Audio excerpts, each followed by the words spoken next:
오늘 여러분과 함께 즐겨 드리는 자를 사랑하십니다 라는 제목 가지고 함께 말씀 나누기를 원합니다. 제가 어렸을 때 저희 아버지가 저를 부르시더니, 아들아, 말씀을 암송하면 내가 용돈을 주마. 그 전까지 사실 말씀 암송은 제 일이 아니라고 생각했거든요. 여러분, 무엇을 외운다는 게 쉬운 겁니까? 쉽지 않죠. 쉽지 않습니다.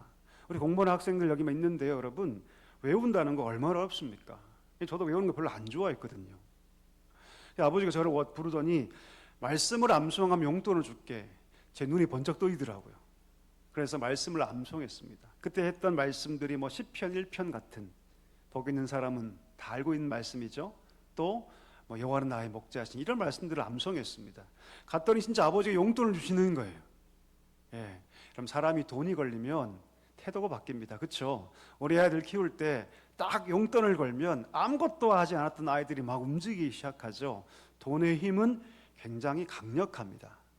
우리 한국 사회에서 기쁜 일이 있을 때, 슬픈 일이 있을 때 우리 보통 뭘 합니까? 돈을 주죠. 그렇죠? 기쁘면 축의금이라고 돈을 주고요. 또 상을 당한 가정에는 우리가 조의금, 부의금해서 돈을 함께 나눕니다. 우리나라 사회는 굉장히 돈에 대해서 굉장히 중요하게 생각하고 또한 민감하게 생각합니다.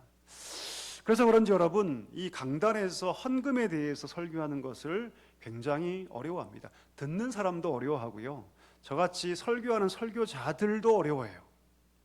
목회자 세계에서 이런 말이 있습니다. 헌금 설교는 해봤자 손해다. 헌금 설교는 해봤자 밑져야 본전이다. 좋아하는 사람 아무도 없으니까 굳이 하지 마라. 이런 암묵적인 동의가 우리 목회자 사이에 있습니다. 근데 가만히 생각해 보니까 여러분, 물론 여러분 헌금 얘기하면 마음이 불편한 분들이 분명히 있을 겁니다. 왜냐하면 돈의 문제이기 때문이죠. 말 그대로 돈의 문제이기 때문입니다. 한국 사회는 돈에 굉장히 예민하고 민감하죠. 그렇죠? 물론 여러분, 헌금 얘기가 나오면 마음이 어려운 분이 있기 때문에 조심스러운 건 사실입니다. 근데 정말 하지 않는 것이 맞을까? 그런 생각을 해봤습니다. 정말 그것이 맞을까? 그 정말 하나님이 기뻐하는 것일까? 근데 아닌 것 같아요. 왜냐하면 여러분, 우리 예수님께서 천국 복음을 말씀하면 많은 비유를 하시거든요. 성경에 보면, 복음서에 보면 예수님께서 비유를 통해서 천국 복음을 설명하시는데 세어보니까 37개의 비유가 등장합니다. 사복음서 전체에서 37개. 그 37개의 비유 가운데 물질과 연관되어 있는 비유가 몇 개인 줄 아십니까, 여러분? 자그마치 15개예요. 15개. 그러니까 상당수, 거의 절반에 육박하는, 절반까지는 되지 않지만 절반에 육박하는 많은 비유가 물질과 연결되어 있습니다. 왜 그랬을까요, 여러분? 그 당시 유대 사회도 그만큼 물질을 중요하게 여겼기 때문입니다. 이런 물질은 중요하죠. 우리가 왜 일을 합니까? 우리가 왜 수고를 합니까? 결국 물질을 위해, 돈을 벌기 위해서죠. 따라서 여러분, 물질은 굉장히 중요합니다. 우리 일상의 삶에도 중요하고 우리의 신앙의 삶에도 굉장히 중요합니다. 우리가 보통 예배는 중요하다, 기도 중요하다, 봉사 중요하다, 선교 중요하다. 그래서 많은 목회자들이 그 앞에서 설교하면서 예배에 대해서 강조하고, 기도에 대해서 강조하고, 헌신과 선교와 전도에 대해서 강조합니다. 그런데 헌금은 예민하다는 이유 때문에 하지 않는 경우가 많죠. 과연 이것이 하나님 앞에서 옳은 것일까 생각해 봤더니 아닌 것 같아요. 다 중요합니다. 하나님이 중요하게 여기세요. 우리 모든 삶을 집약해서 물질로 나타낼 수 있는데, 그래서 물질을 어떻게 쓰는 것이 굉장히 중요하다는 것이죠. 어떤 분들은 그래요. 제가 어떤 불신자와 대화하는데, 아니 교회 가면 계속 헌금 얘기하더라. 하나님은 가난하냐? 이렇게 얘기하시더라고요. 여러분, 하나님 가난하신 분입니까? 아니요, 그렇지 않습니다. 말씀으로 온 세계를 지으신 분이세요. 있으라 했더니 그냥 있습니다. 모든 물질을 하나님께서 그냥 말 한마디로 지으신 분이세요. 우리 예수님께서 오병이어의 기적을 일으키실 때 예수님께서 저기 구석에서 몰래 떡을 비우셨나요? 아니면 사오셨나요? 그렇지 않죠. 축복기도 하시고 축복기도 하신 다음에 그냥 나눠 주었을 때 우리가 알듯이 12광주리가 남는 놀라운 복을 우리가 보았습니다. 하나님 모든 것을 이미 다 가지신 분이시죠. 그런데 하나님께서 우리에게 드리라고 말씀하십니다. 왜 그렇게 말씀하실까요? 돈이 부족해서? 그렇지 않습니다. 사실 여러분, 헌금은요, 마음의 문제이고 신앙의 문제입니다. 우리가 누군가에 선물을 줄 때 여러분, 그 선물의 값어치가 중요합니까? 마음이 중요합니까? 대답 잘 하셔야 됩니다, 여러분. 예, 물론 어떤 분들은 값어치가 중요합니다 할 수 있지만 사실 더 중요한 건 뭡니까? 마음이죠. 마음입니다. 마음이 담겨 있으면요, 아무리 작은 것이라 할지라도 중요하고 소중합니다. 너무너무 소중하죠. 헌금이 딱 이와 같습니다. 하나님께서 우리에게 헌금을 내라 하실 때 그 헌금은 여러분, 돈의 양에 많고 적금이 있는 것이 아니라 하나님 그 속에 담겨있는 신앙과 마음을 보신다는 것이죠. 그리고 더 나아가서 하나님은 그 헌금을 통해서 하나님과의 관계도 함께 보셔요. 말라기 3장 8절 말씀 한번 같이 읽어보기를 원합니다. 우리 한번 읽어볼까요?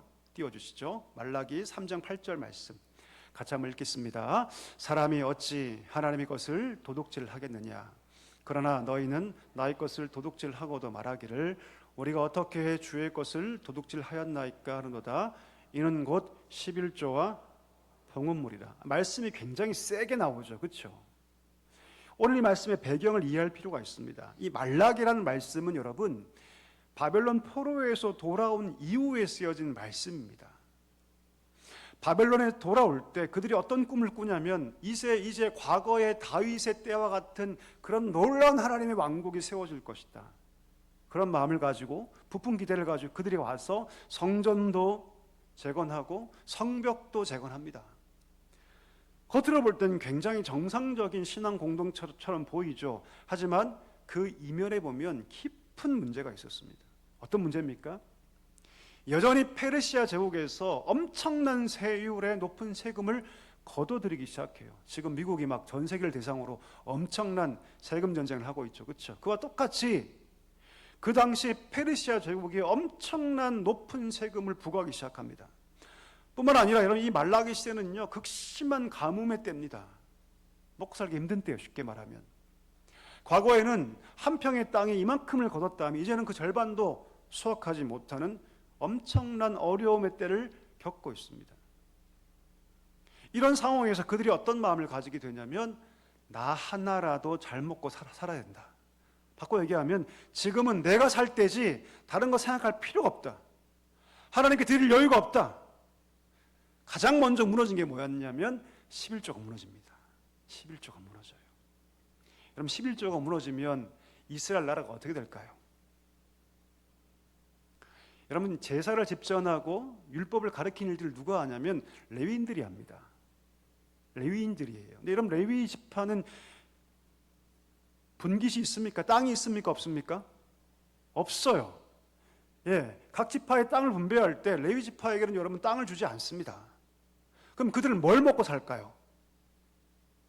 땅이 없어요. 땅이 없다는 것은 경작해서 내가 무엇을 수확해서 내 자녀도 내 아내도 우리 가족을 다 봉양해야 하는데 땅이 없으면 그럼 레위 지파는 뭘 먹고 삽니까?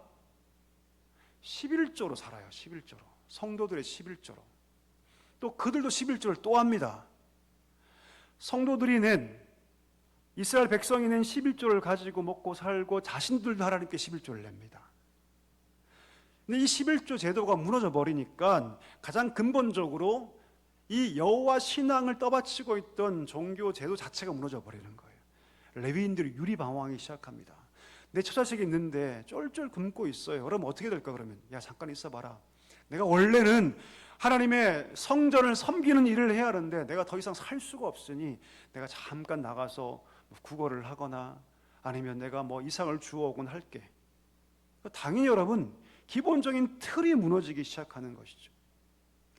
이 한복판에서 하나님께서 외치시는 거예요. 심지어 뭐라고 하냐면 너희가 나의 것을 도둑질했다. 이 말은 무엇이냐면 너 나의 것 뺏어갔어, 그런 뜻이 아니에요. 여러분, 그들 마음에 이면에 흐르고 있는 잘못된 생각, 그 생각이 무엇입니까? 하나님의 것인데 내 것이다. 바꿔 얘기하면 이건 다 내 거야. 내가 수고해서 번 돈이야. 내가 노력해서 번 돈이야. 라고 생각하는 것. 더 나아가서 그 이면에 깔린 하나님의 주권을 부정하고 있는 거죠. 하나님의 주권을 부정하는 거예요. 결국 그 일 때문에 11조를 내지 않는 그 가정은 그 11조만큼은 이득 볼 수 있겠죠. 그러나 그 때문에 종교 질서가 다 파괴되고 공동체 전체가 피해를 보게 되는 이 한복판에서 하나님께서 이 11조를 건드리시는 거예요. 그거 내 거다라고 말씀하세요. 그리고 가장 강력하게 심지어 도둑질했다라고 하나님 말씀하고 있는 것이죠. 이 말씀을 우리가 잘 이해해야 합니다. 이건 돈의 문제를 말씀하시는 것이 아니에요. 사실 하나님은요, 관계의 문제를 말씀하고 있습니다. 그들은 종교적인 색깔은 가지고 있었고 종교 생활은 하고 있었지만 그들의 삶의 각자의 영역에서 하나님의 주권은 인정하지 않았습니다. 하나님께서 허락하셔서 건강 주시고 환경 주셔서 내가 이렇게 할 수 있는 것인데 하나님을 주인으로 인정하지 않는 삶. 그래서 하나님은요, 도둑질이라는 가장 극단적인 표현을 통해서 그것은 내 것이다. 그것을 통해서 이 이스라엘이 유지되고 그것을 통해서 이 이스라엘이 하나님 백성으로 세워질 수 있다. 이것을 말씀하고 있는 것이죠. 여러분, 헌금은 여러분 그냥 내가 가진 것 가운데 그 일부를 마치 적선하듯이 드리는 것이 아닙니다. 헌금 무엇일까요? 하나님과 내 사이의 관계를 기억하는 거예요. 하나님과 내 사이의 관계. 하나님이 모든 것이 하나님으로 인하여 나한테 주어졌습니다라는 고백이죠. 사실 하나님 여러분, 우리의 돈에 관심이 없으세요. 사실은 여러분. 로마서 12장 1절 한번 읽어볼까요? 같이 한번 읽겠습니다. 그러므로 형제들아, 내가 하나님의 모든 자비하심으로 너희를 권하노니 너희 몸을 하나님이 기뻐하시는 거룩한 산 제물로 드리라. 이는 너희가 드릴 영적. 만약 하나님이 돈이 필요했다면 그러면 형제들아 너희 지갑에 있는 돈을 드려라를 말씀하셨을 거예요. 그렇지 않습니다, 여러분. 하나님은요, 우리 자신을 기뻐하시고 우리 각자를 원하세요. 하나님이 진짜 원하시는 것은 돈이 아니죠. 사실 우리 자신입니다. 그 헌금은 여러분 그 일부분일 뿐이에요. 진짜 중요한 것은 하나님이 내게 누구이신가, 내가 하나님 앞에서 어떤 존재인가, 이것을 깨닫는 것이죠. 그러니 여러분, 헌금은 무엇입니까? 하나님을 향한 신앙 고백입니다. 이것을 여러분 우리가 깊이 기억할 수 있게 되기를 주의 이름으로 간절히 축원합니다. 자, 두 번째, 헌금은 어떤 의미가 있습니까? 헌금은 여러분 하나님의 은혜에 대한 감사의 표현입니다. 하나님의 은혜에 대한, 우리가 받은 것, 우리가 지금 누리고 있는 것, 생명과 시간과 건강과 물질, 하나님께서 우리 가운데 주신 줄 믿습니다. 아멘이십니까? 여러분 아멘 하셔야 됩니다. 예, 하나님께서 우리 인생 가운데 주신 거예요. 생명. 만약 하나님께서 오늘 밤에 이 생명을 거둬 가시면 우리의 생명 어떻게 될까요? 시간, 건강, 물질, 이런 모든 것이 하나님께로부터 왔습니다. 근데 여러분, 많은 사람들이 이것을 내 것이라고 여기는 경우가 참 많이 있죠. 성경은 뭐라고 얘기합니까? 너희가 재물을 얻었느냐? 그 재물을 얻을 수 있는 능력 하나님께서 주신 것이다. 따라서 여러분, 헌금은 여러분 내 것을 띄어서 그냥 드리는 것이 아니라 하나님께서 주신 것 가운데 일부를 드리는 거예요. 오늘 본문을 볼까요, 여러분? 다윗이 하나님께 감사 기도를 드리고 있죠. 오늘 이 장면은 여러분 다윗의 인생의 가장 마지막 때라고 얘기할 수 있습니다. 그 하나님 향해 성전 짓고 싶어 하죠. 하나님, 이 내가 살고 있는 이 왕궁은 너무나 화려한데 하나님의 법궤는 여전히 저 텐트 안에 있습니다. 이것을 내가 견딜 수가 없습니다. 나는 좋은 곳에서 늘 자고 좋은 곳에서 생활하는데 하나님의 임재를 상징하는 저 법궤가 저 텐트 안에 있는 것이 너무나 마음이 힘듭니다. 내가 여호와의 집을 짓게 해달라고 하나님께 기도하죠. 하나님 처음엔 노를 하세요. 처음엔 노하시죠.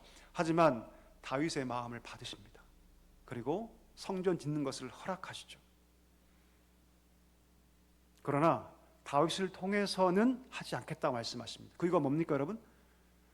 다윗이 수많은 전쟁에서 피를 흘렸기 때문에 네가 아니라 네 아들을 통해서 이 성전을 짓겠다고 말씀하세요. 그래서 다윗이 무엇을 합니까? 성전에 필요한 모든 것을 다 준비합니다.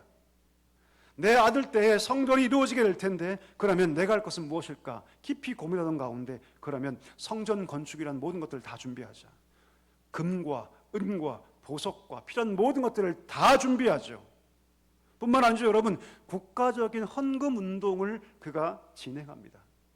나만 하나님께 헌금할 것이 아니라 이 성전이 특정한 힘 있는 몇몇을 통해서만 지워지는 것이 아니라 모든 백성들의 마음을 통해서 지워지도록 국가적으로 헌금의 운동을 그가 진행합니다. 놀랍게도 성경을 읽어보니까 지도자들 할 거 없이, 백성들 할 거 없이 큰 자로부터 작은 자 이르기까지 그들이 자원하여서 이 성전 짓는 일에 그들이 기쁨으로 하나님께 헌금하기 시작합니다.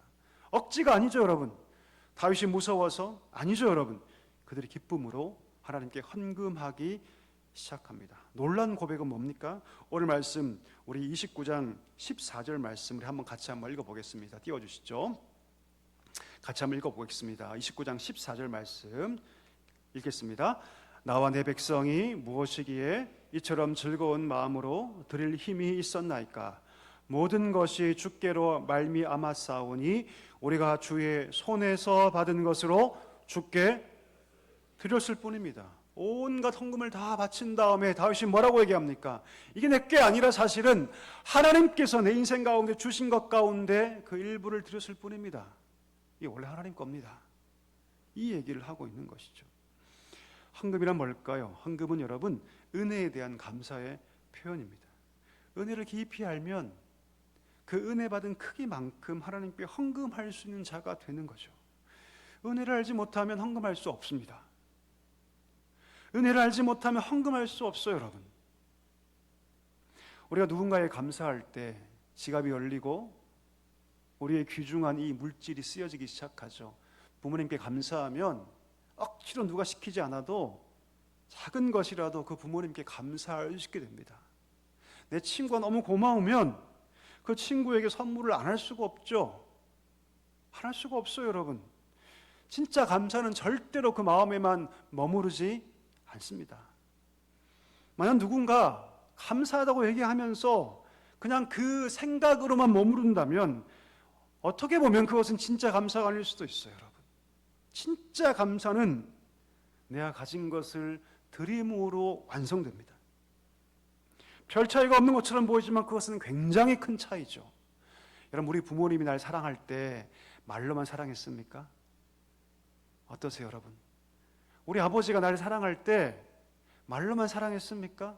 아니요, 그렇지 않아요, 여러분. 저희 아버지만 봐도 별로 배운 것도 없는 분이 저희 가족, 저희 위로 누나가 3명 계시거든요. 그리고 저희 할아버지, 할머니가 다 저희 집에 돌아가셨습니다. 8식구죠. 8식구를 먹이시기 위해서 저희 아버지가 진짜 뼈를 가르셨어요. 예, 뼈를 가르셨어요, 여러분. 만약 우리 아버지의 사랑이 말로만의 사랑이었다면 우리는 다 밖에 나가서 구걸하는 그런 존재가 되었을 겁니다. 우리 어머니의 사랑이 여러분 말로만의 사랑인가요? 그렇지 않죠. 그렇지 않아요, 여러분. 감사가 마음속에 있다면 그게 진짜 감사일까요? 사랑이 우리 마음속에만 있다면 그게 진짜 사랑일까요? 그것은 진짜 사랑이 아닙니다. 반쪽짜리일 수 있습니다. 여러분, 헌금은 그래서 하나님께 받은 것에 대한 진짜 감사의 표현 중에 하나입니다. 하나님 감사합니다. 하나님 감사합니다. 그 고백을 가지고 할 수 있는 감사의 표현이 헌금이라는 것이죠. 자, 그럼 그 헌금이 어떻게 쓰일까요, 여러분? 헌금은 여러분 하나님께 대한 신앙의 고백이고 더 나아가서 하나님을 향한 감사이지만 그 헌금은요 교회를 세우는 통로가 됩니다. 할렐루야.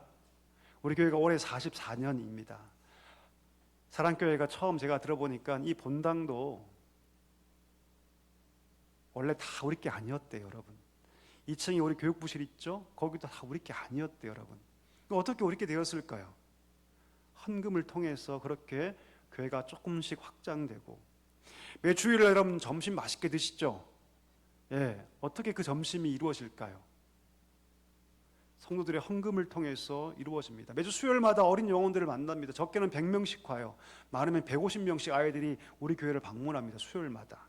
거기서 막 놀이도 하고 체험도 하고 선물도 받고 게임도 하고 말씀도 듣습니다. 그때 아이들이 꼭 하나씩 선물을 줘요.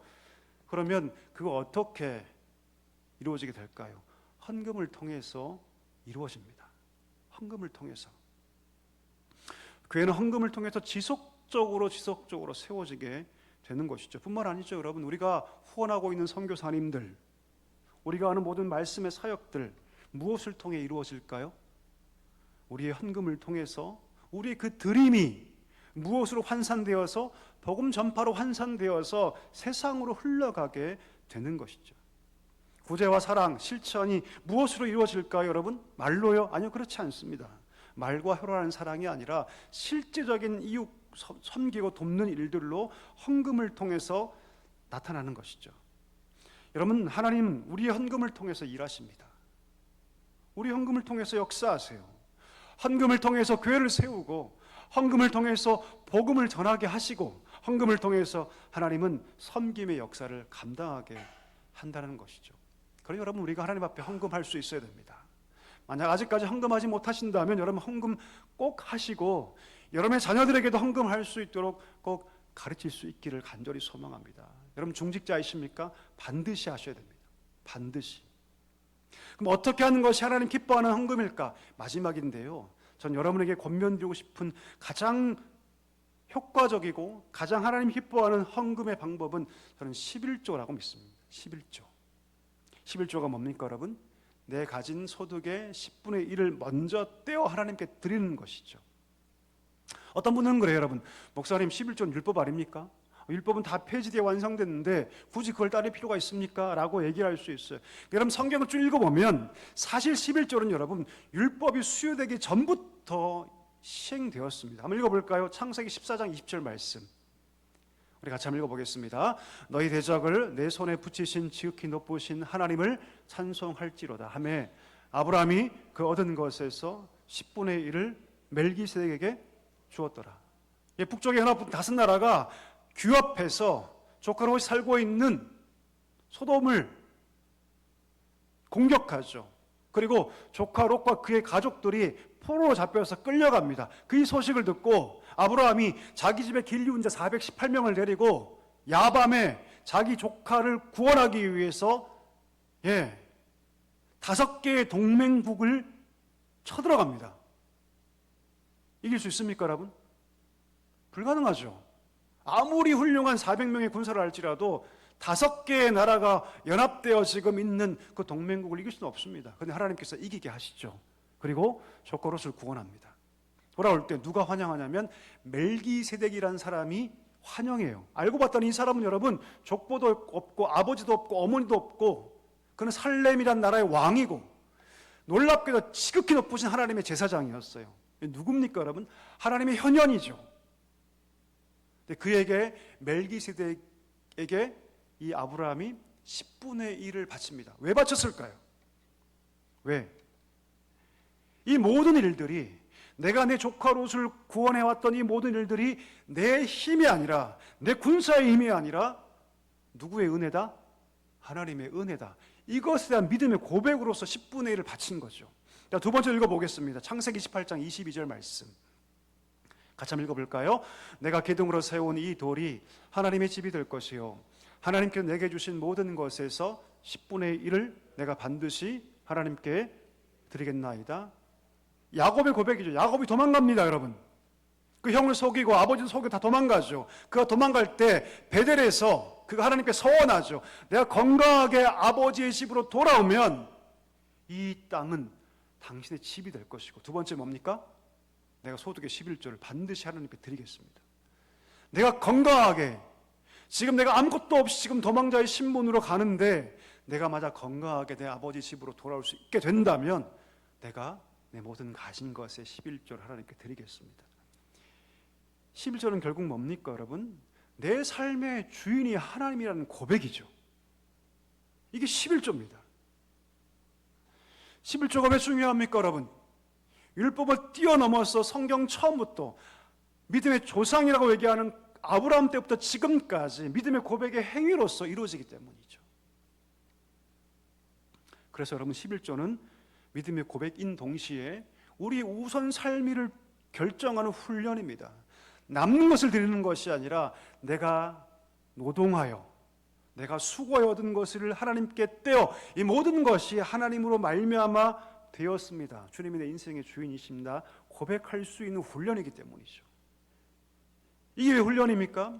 우리가 가난할 때 여러분 10분의 1은 쉬워요. 100만 원 벌 때 10만 원 쉽습니까? 어렵습니까 여러분? 갑자기 표정이 확 바뀌시는데 100만 원 벌 때 10만 원은 쉬워요 여러분. 어렵지 않습니다. 그러면 1000만 원 벌 때 100만 원 헌금 쉽습니까? 어렵습니까? 자, 1억을 벌 때 1000만 원은 쉽습니까? 어렵습니까? 어렵죠. 금액이 커질수록 11조는 어려워집니다. 그래서 훈련이 필요한 거죠.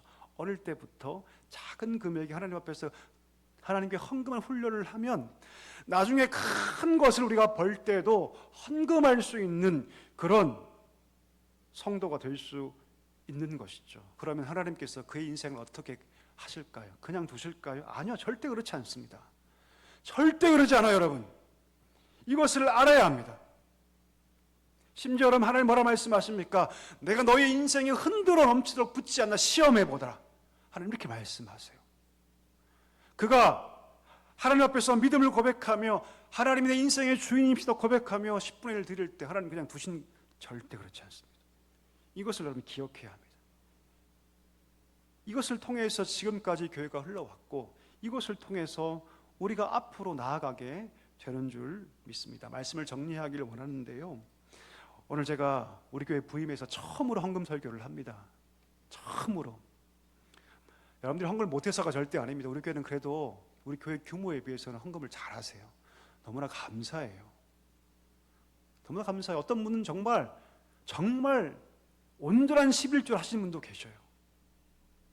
진짜 번 금액에 진짜 11조 하는 분들도 저는 봅니다. 너무 감사하죠.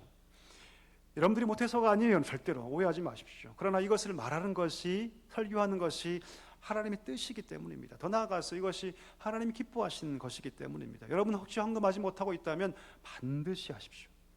저는 11조를 여러분들에게 권면합니다. 하나님 기뻐하는, 하나님이 처음 아브라함의 믿음의 조상 아브라함을 부를 때부터 지금까지 흘러오는 귀한 믿음의 전통이기 때문에 저는 권면을 드리고 싶습니다. 하나님 우리에게 묻고 계시죠. 내가 너의 주인이 맞느냐? 넌 나를 신뢰하느냐? 묻고 계십니다. 하나님 우리 마음을 보시죠. 혹시 우리가 하나님보다 물질을 더 생각하고 있는 것은 아닌지, 감사보다 계산이 앞서고 있는 것은 아닌지 우리 자신을 한번 돌아보고 하나님 앞에서 하나님을 인정하고 그 작은 고백으로 하나님께 헌금할 수 있는 우리 모두가 될 수 있기를 주의 이름으로 간절히 축원합니다.